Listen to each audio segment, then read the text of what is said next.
Today, I'm working on a 1466. I was told the PTO does not work. Didn't get a lot of information about it, so to start off, I'm going to connect a gauge and check out what the pressures are. Here's what my gauge looks like, or my gauge fitting.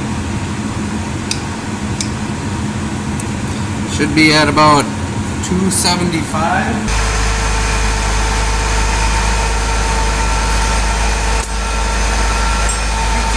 Very slow to activate. Our pressures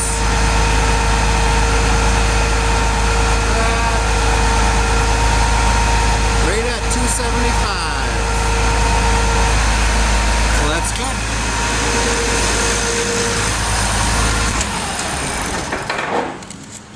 So that tells me there's no leak inside on any of the seals. Clutch packs could just be burnt, which is typically the case.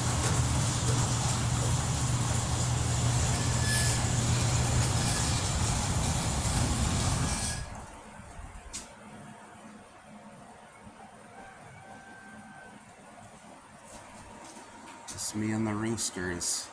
So first thing I'm going to do is take the drawbar out, drain it, and then take this third link bracket off, and then from there you should be able to see inside right to the clutch packs.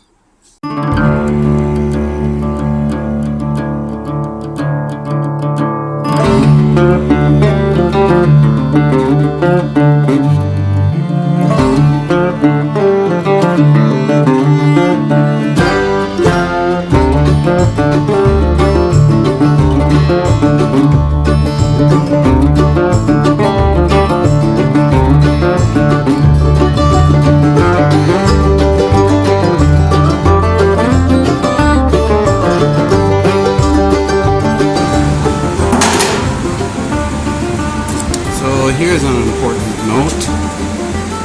When you take your bolts out of your PTO, you want to leave that one, and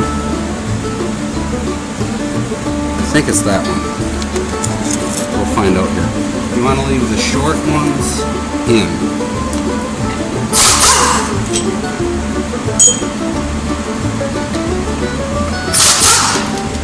Nope. It's that one.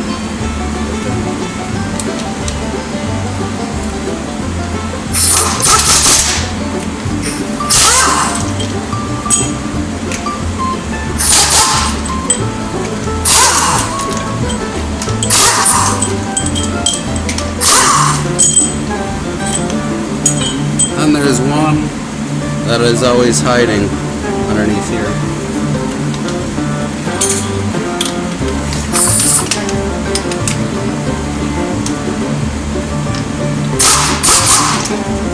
All the bolts are out. Get yourself a nice little drain pan.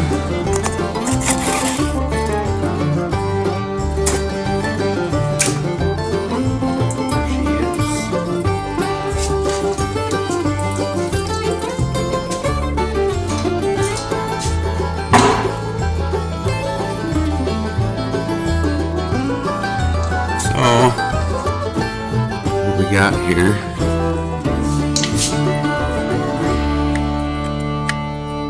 There's lots of slop in between the discuses. Go ahead and douche these holes out.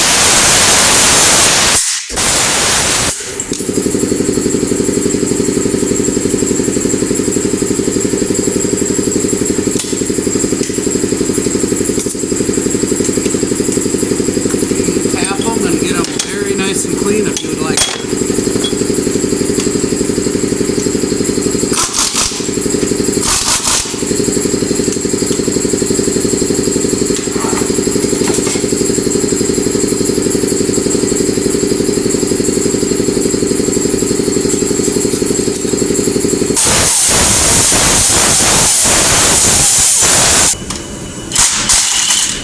Take these 4 bolts off of the pump.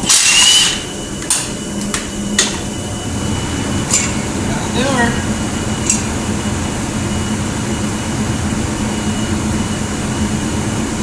On your pumps, on this pump it has a gasket. Some pumps have an O-ring. Right there.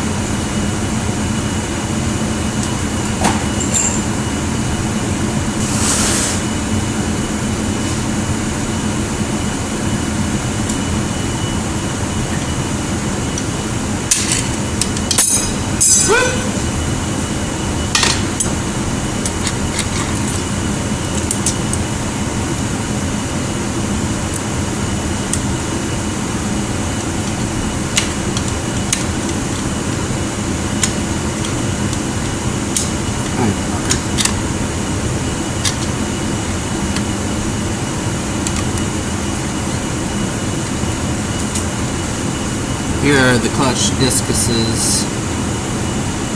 So this has 2 steels on the bottom. The clutch disc, there's material there. No material there. And the steel, here's a clutch disc. You can see the blue, she got a little hot. There's no material. Steel, supposed to be a clutch disc. All the clutch discs are the ones that are splined.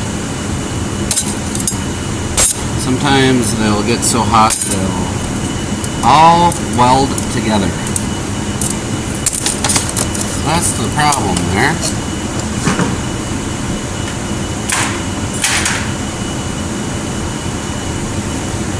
And now, since I know that the pressures were good and the 540 seal was not leaking, because if your 1000 seal is leaking you can actually pull it out and just pop a new one in, but your 540 is installed from the inside. So if that was leaking, we would totally take this apart. Like I said, since we know the pressures are good, we could very easily just throw new clutch packs in. And everything seems good.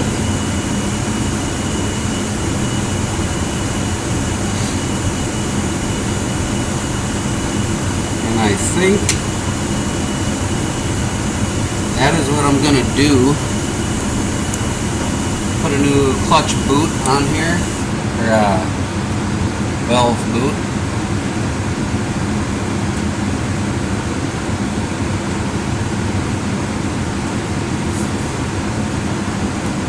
All the farmer wants is to get things spinning again, so I think that's what we're going to do. I'm going to clean up all this gasket here.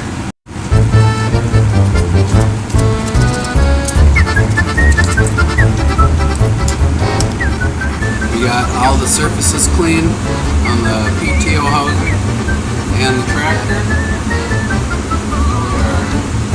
We're ready to install our discs. This is steel.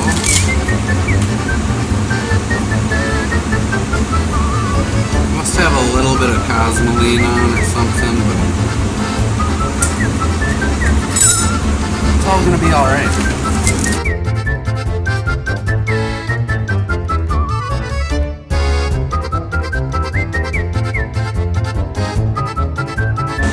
So this is how they sit in there.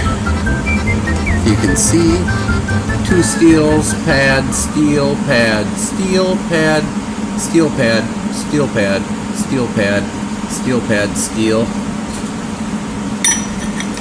And then the top ring. And we put our snap ring back on.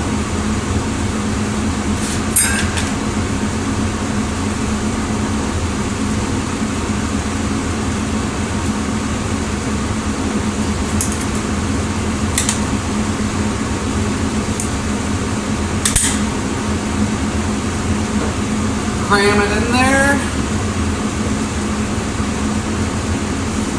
Give it a little turn. Then you want to take 2 picks of your desired choice. And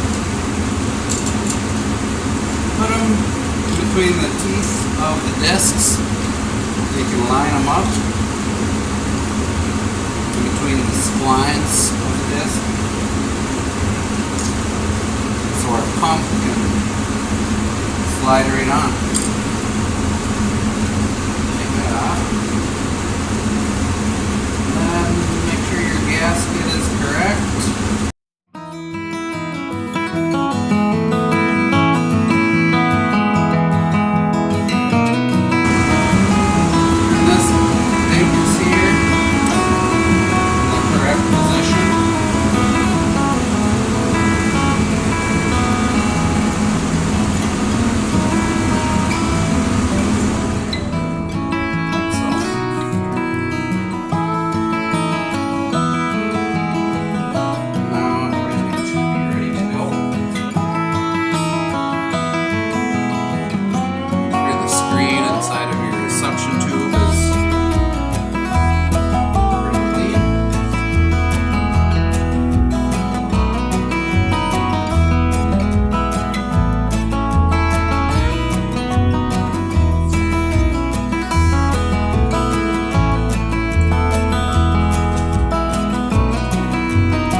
All the way when you can turn the shaft and you can see all of the discs moving when you turn the shaft. That means everything is connected.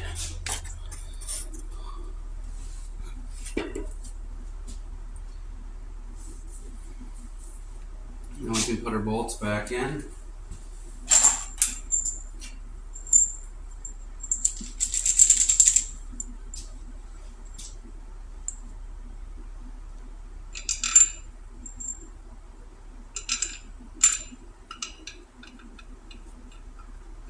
I was talking about that dinkus.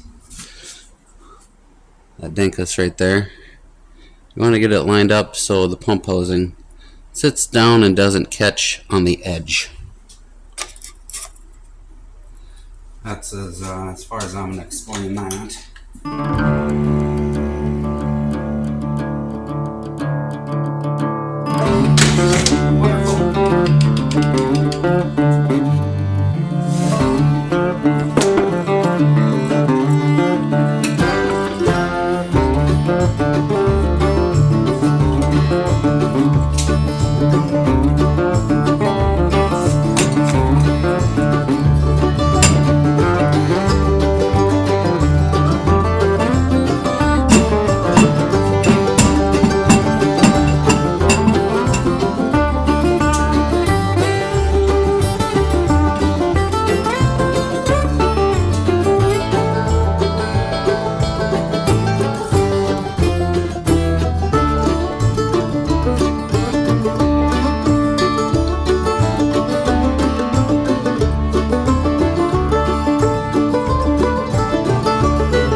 I do not bother putting the bracket on until afterwards.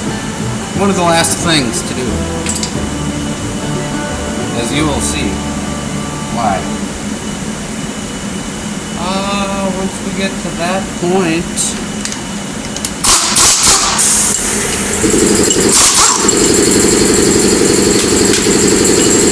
now we can put the plug back in and fill it up with some Earl.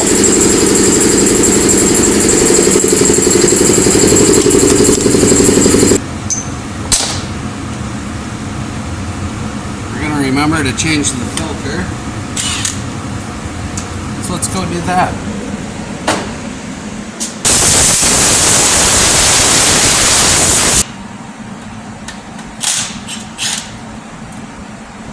I always spill a bunch on the floor.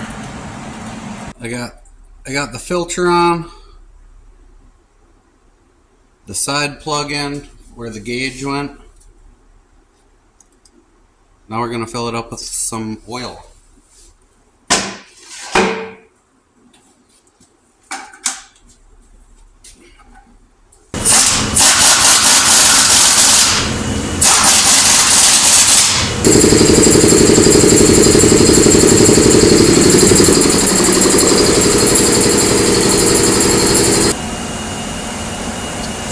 That in there, like so, and I think we'll be ready to go. Alrighty, I topped it off with oil. Should be good to go. Pretty simple stuff. Thanks for watching. Hopefully I saved you guys some money.